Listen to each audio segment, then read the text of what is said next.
Louis and I spent a lot of time playing games together, but he was surprisingly bad at them. He died a lot.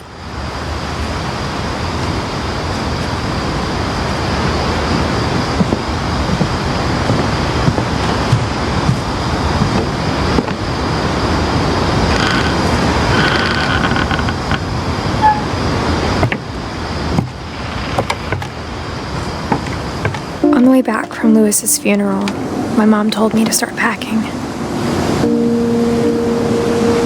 She waited until the day before we left to tell Edie. I'm not sure if she wanted to make it easier or harder.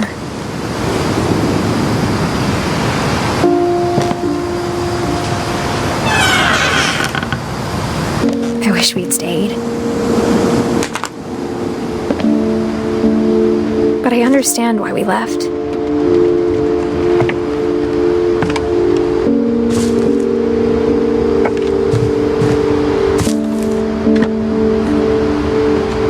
My mom ended up leaving everything behind.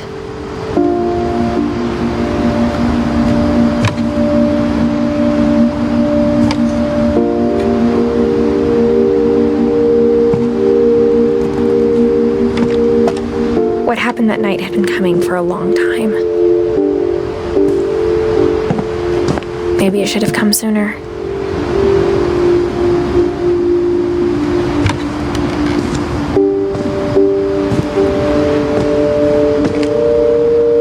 But it had to end one way or another. All that's left now is to tell you about that last night.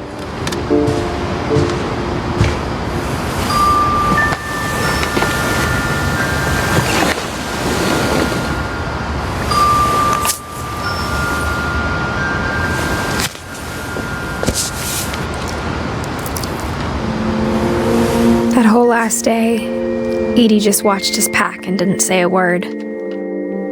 Until supper, when she raised her glass and said, "To our final night together, and all our final nights apart." Grandma, you know what I said about alcohol. Some of your medications are very Edith, specific. I left a present for you in the hallway. Why don't you go open it? The grown-ups have to argue now. I'm sorry, you're right. We're all leaving tomorrow. Let's just enjoy our last... I'm not leaving. Edith, you're excused.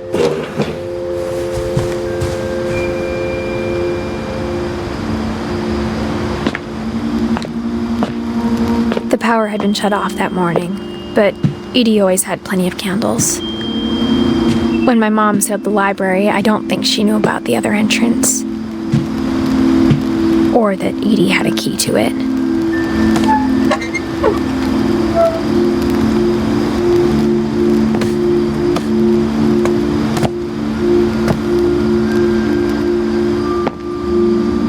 The thing you're afraid of isn't going to end when you leave the house.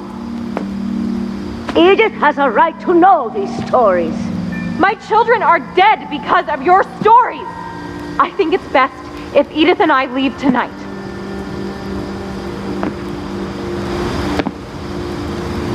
We'll have the nursing home send a van for you in the morning, okay?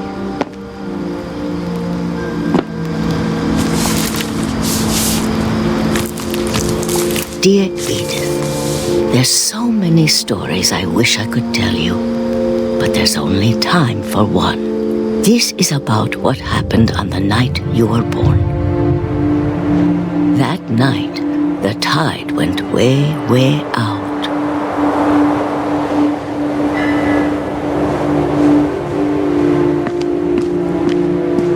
It was the first and last time I ever saw the old house aground. There'd been an earthquake out in the middle of the ocean. They called it the lowest tide in 1,000 years. God, it smelled awful. You know, I've seen that house every day of my life.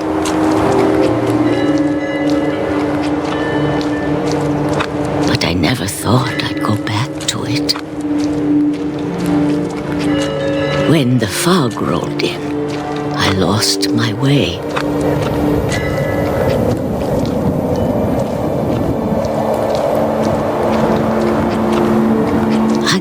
turned around.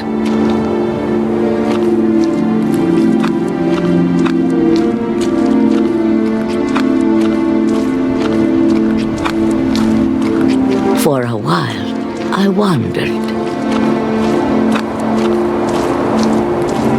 I started seeing things.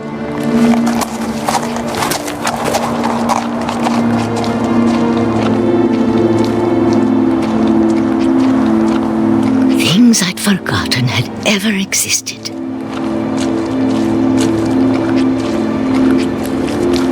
But when I saw them, they felt like old friends. That night, a lot of things came back to me. Or maybe I came back to them.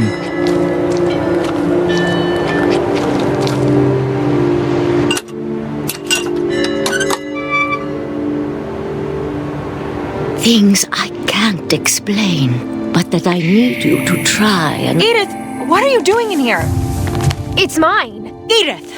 Mom, you're gonna rip it! Let go! I kicked and screamed, but Mom dragged me to the car.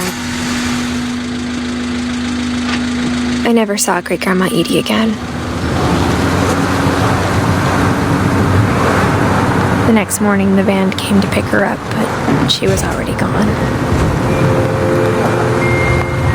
After that, we moved around a lot.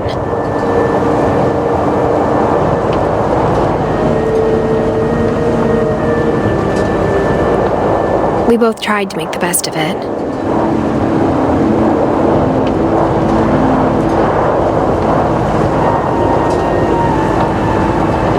A few years went by.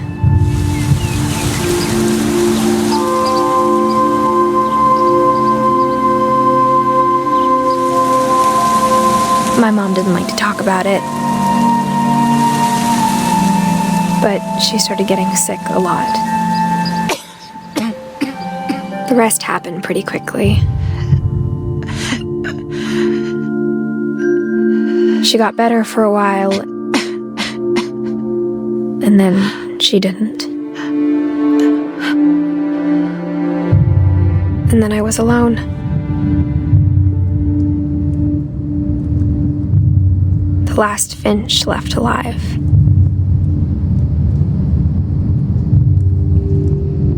Until I found out about you. I'm still not sure what to tell you about all this. If we lived forever, maybe we'd have time to understand things. But as it is, I think the best we can do is try to open our eyes. And appreciate how strange and brief all of this is.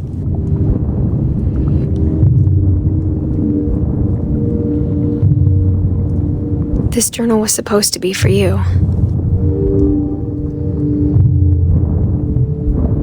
But now I hope you'll never see it. I just want to meet you and tell you all these stories myself. But I guess if you're reading this now, things didn't work out that way.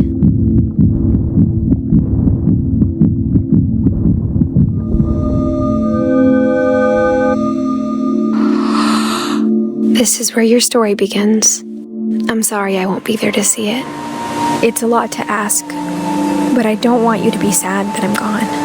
I want you to be amazed that any of us ever had a chance to be here at all. Good luck.